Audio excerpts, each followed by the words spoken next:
Alejandro, preguntarte primero en qué consiste y qué alcances tiene efectivamente esta medida de decretar zona de emergencia en la macrozona sur. La medida, convengamos que a ver, nuestra legislación tiene varias posibilidades de estados de excepción, con diferentes niveles, estados de catástrofe, de emergencia, y que le permiten al Ejecutivo, dependiendo de la norma que dicte, del decreto que emane, poder tomar control sobre algunas cosas. Al parecer, lo que va a decretar el gobierno, y digo al parecer porque todavía es Un supuesto. ¿cómo se llama? Es un supuesto, es el estado de emergencia que le permite durante 15 días poder, en caso de grave alteración del orden público, daño a la seguridad, poderse hacerse cargo el presidente de las zonas en cuestión y con ello puede, por ejemplo, movilizar a diferentes fuerzas económicas, políticas, militares, lo que corresponda a los entendamos de fuerza, para detener el grave daño a la seguridad de la nación en el territorio. Entonces, esto se ocupa habitualmente cuando hay efectivamente emergencias climáticas o cuando hay alguna alteración de la paz social, del orden muy fuerte que amerite que el Poder Ejecutivo pueda efectivamente tomar para sí el control de la defensa nacional y otro tipo de elementos. Esto es con un control del Congreso, que en teoría el Congreso tiene que fiscalizar para que no pueda hacer cualquier cosa el presidente, el Poder Ejecutivo. Por lo tanto, es una medida hiperexcepcional que entendamos que viene justo después de que la Contraloría declara ilegal el decreto del presidente. Entonces, esto es una forma de poder darle un cauce.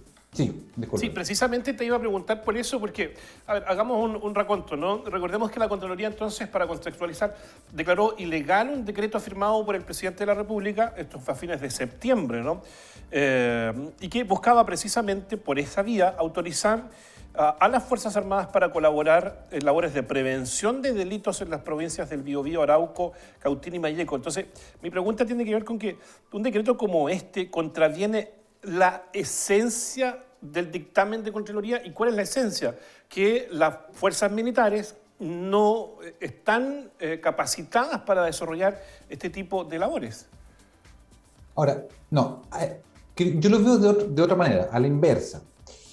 El primer decreto de la presidencia era un mal decreto, era un decreto que desconocía completamente nuestro ordenamiento jurídico.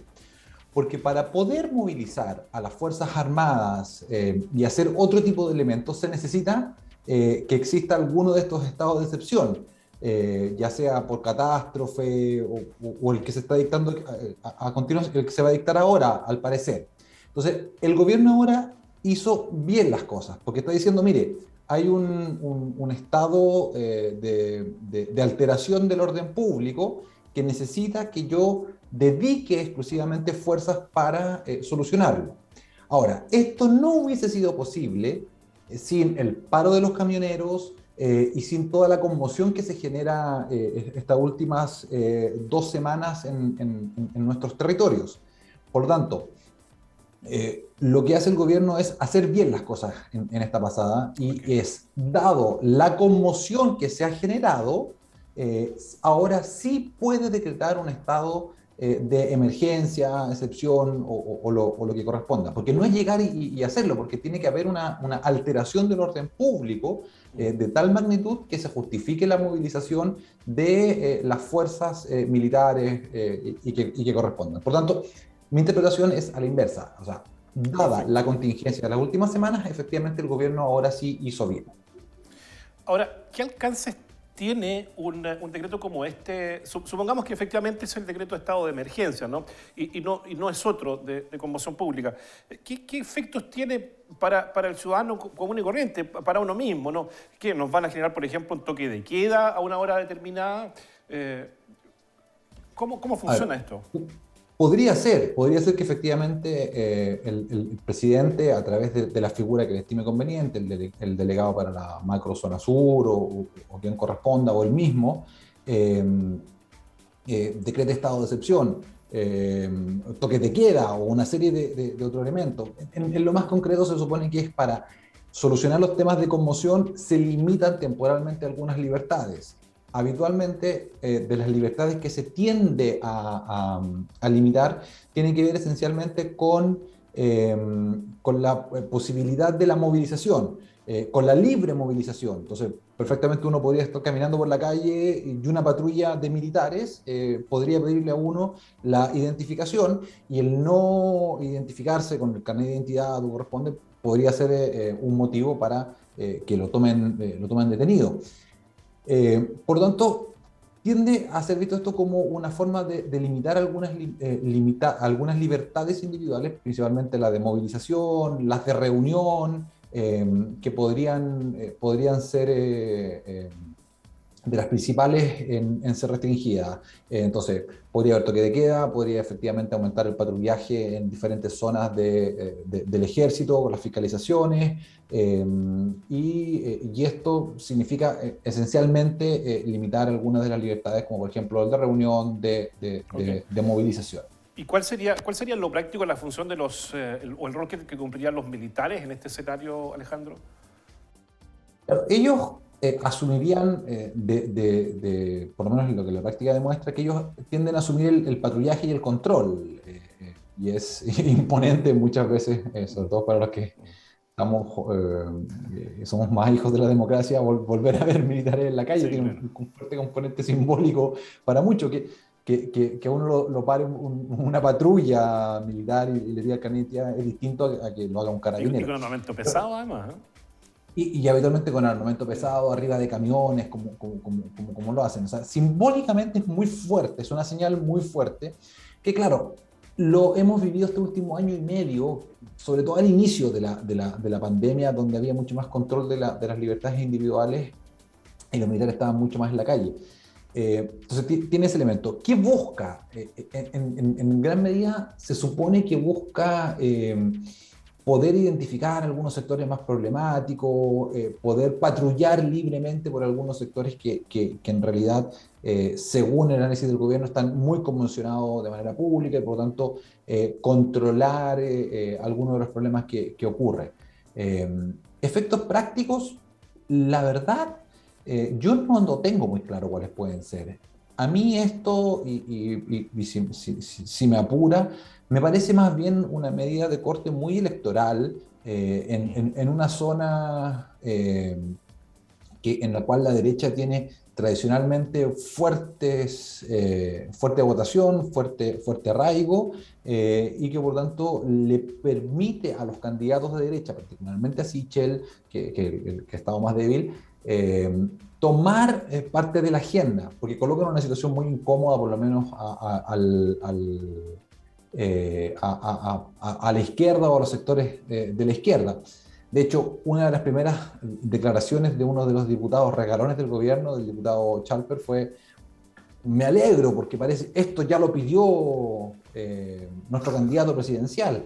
Entonces, me da la impresión a mí de que, claro, hay una conmoción, lo sabemos, los que vivimos en la Araucanía, los que vivimos en Arauco, en nuestra zona, sabemos que acá hay muchas zonas que son problemáticas, que hay muchas deudas, que hay mucho por hacer.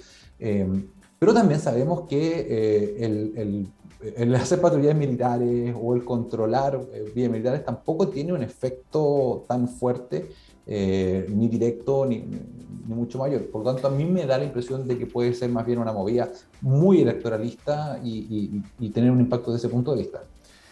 Estamos conversando con Alejandro Olivares, él es académico de la Universidad Católica de Temuco, cientista político con investigación y publicaciones sobre personal político y élites, política comparada, problemas de la gestión pública, política.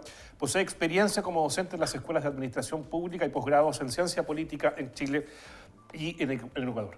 Bueno, en línea con lo que tú planteas, Alejandro, tuvimos recién a Ucán Wilcamán, quien declaraba, ¿no?, que él consideraba que esta medida tiene objetivos distractores, ¿no?, como por ejemplo sacar de alguna manera del foco de la preocupación pública la acusación constitucional, la participación del presidente Piñera en los Panama Papers y también en la investigación que está realizando la Fiscalía en calidad de imputado del presidente. Puede ser también una forma de verlo. A mí me cuesta ir tan allá. O sea, en el fondo yo lo veo quizás un poquito más en el corto plazo. O sea, veo que tiene un impacto fuerte en los candidatos de la derecha, les da discurso, les permite desarrollar estrategias que hasta el momento no han podido. Porque claro, esto va a durar 15 días. Se puede renovar, pero es muy poco probable que se renueve después, más allá de los 15 días. Y después de eso, el foco en Panama Papers y demás va a seguir allí, porque la investigación de la Fiscalía es una investigación de largo aliento, es una investigación que va a comenzar a ver sus luces en varios meses más. El colocar un distractor sobre ese tema hoy día no tiene mucho impacto, mucho efecto, creo yo. No así el tener un debate en el cual permite posicionar mejor a los candidatos de la derecha. Esta es una arista del conflicto, creo yo, que es una de las cuales podemos analizar. No obstante que también hay, por parte de muchos sectores del Ejecutivo, la genuina preocupación por hacer cambios y modificaciones en nuestras zonas, en la Araucanía, en Arauco, y por tanto uno también podría asumir que aquí hay una preocupación por evitar desabastecimiento, por evitar más paros de camiones, por evitar más problemas. Y también podría ser eso un camino real de desarrollo. Uno de los temas que preocupa a un grupo importante de la política chilena y de las organizaciones sociales también tiene que ver con la defensa de los derechos humanos. El presidente de la Cámara de Diputados señaló que la declaración de un estado de excepción constitucional es compatible con tratados internacionales y con los instrumentos del sistema universal e interamericano de derechos humanos. ¿Compartes esa opinión, Alejandro? Sí, porque en realidad lo que inhibe son algunas de las libertades individuales, o sea, desplazamiento, reunión, pero tiene que haber causa justificada. Coloca la tutela quizás en las Fuerzas Armadas de algunos elementos como seguridad, patrullaje, pero eso no elimina los derechos fundamentales de las personas, los derechos humanos que son anteriores y superiores. De hecho, es una medida excepcional y que se dicta de manera excepcional tratando también de proteger los derechos fundamentales de las personas. Esta es una medida que existen en diferentes ordenamientos jurídicos en Chile, Uruguay, en Ecuador, en lo demás, y que es completamente compatible con la democracia. Lo que sí hay que procurar para que sea efectivamente compatible es que el Poder Legislativo, la Cámara de Diputados, sí fiscalice, sí rinda cuentas, o sea, sí le pida rendir cuentas al gobierno de qué es lo que se está haciendo, cuáles son las medidas, cuál es el impacto de la medida. Porque el ratificar esta medida depende de una autorización del Congreso dentro de 15 días después que se dicte. ¿Es muy latinoamericano esto, Alejandro? En Europa es yo no he escuchado, digamos, que se genere, digamos, una conmoción pública, digamos, a partir de hechos como estos. Me da la impresión que es más bien propio de Latinoamérica, ¿no?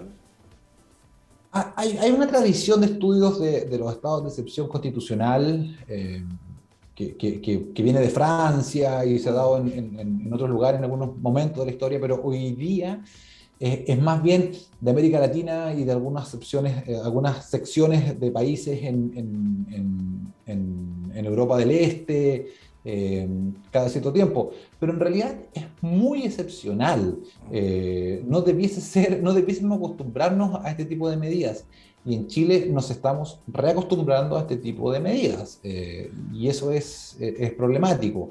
Pero sí, o sea, no sé, en Uruguay se llaman medidas de fuerza excepcional y se ocupan una vez cada 40 años, una cosa rarísima. En Ecuador es mucho más frecuente cuando hay levantamientos. En Argentina se ha utilizado en la medida que existen también algunos levantamientos más generales. En Perú se utilizó un poco más con lo reciente, en Bolivia, en Venezuela ni hablar. Pero no es, esto para decir que no es una forma a la cual debiésemos acostumbrarnos, porque es una restricción de las libertades. Ahora, ¿de qué manera una medida como esta, Alejandro, aporta, por ejemplo, a lo que están haciendo las universidades, la Católica de Temuco, la UFRO, entre otras, ¿no? Con el Centro Janssen, en términos de generar efectivamente un diálogo con los actores involucrados? Por otra parte, fíjate que los gobernadores de la macrozona, hace unas 2 semanas atrás, luego de una reunión, llamaron al gobierno también a buscar salidas políticas al conflicto, reconociendo efectivamente que hay un conflicto, ¿no? Independiente del adjetivo con el que califiquemos eso, es un conflicto terrorista, es violencia rural, hay un conflicto, ¿no? Entonces, ¿de qué manera este decreto efectivamente tiende a aportar a la solución del conflicto o estamos apagando el fuego con benzina? Yo tengo una posición bien particular. Yo creo que este tipo de medidas no ayuda absolutamente en nada. Eh, es exactamente lo último que tú decías, es colocar más benzina al fuego o dejar los fósforos o un acelerante muy cerca del fuego.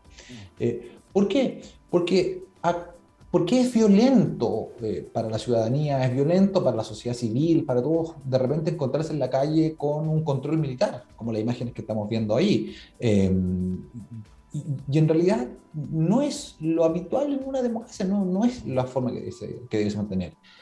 Sí, lo que debiese haber es que el gobierno debiese desarrollar una mayor capacidad de diálogo, de conversación, de acercamiento con los diferentes sectores en el conflicto. Y en ese sentido, lo que están haciendo nuestras universidades, la UFRO, la UCT, el centro que usted citaba, todo este trabajo de nuestros rectores, de nuestros diferentes sectores sociales, apunta en una dirección contraria, apunta en generar espacios institucionales de diálogo, aceptando la diferencia, guardando la diferencia, respetando la diferencia y a partir de eso construir alternativas en conjunto. Este tipo de medidas como la que estamos viendo a mí me huelen más a una lógica muy desesperada del gobierno por querer quedar bien con alguien, con los sectores políticos que son más afines a ellos, pero que en realidad tienen un impacto tendiente a cero.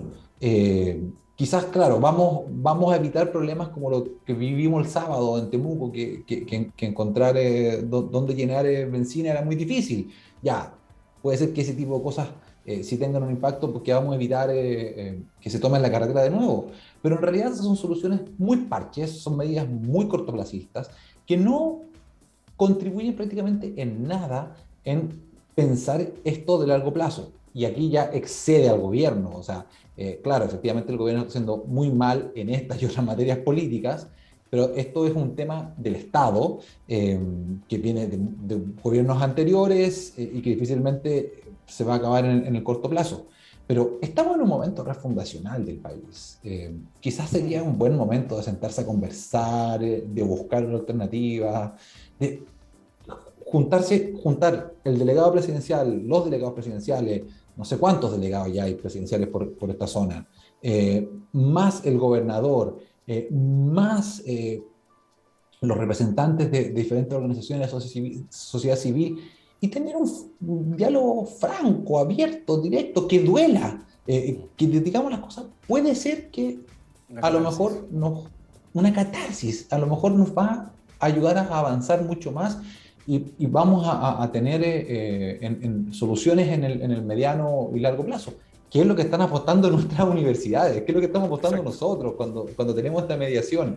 Pero parece que el gobierno apuesta por mantener el conflicto más que solucionarlo. Y esta es una visión muy personal y no representa la institución a la cual en la cual estoy albergado en este momento.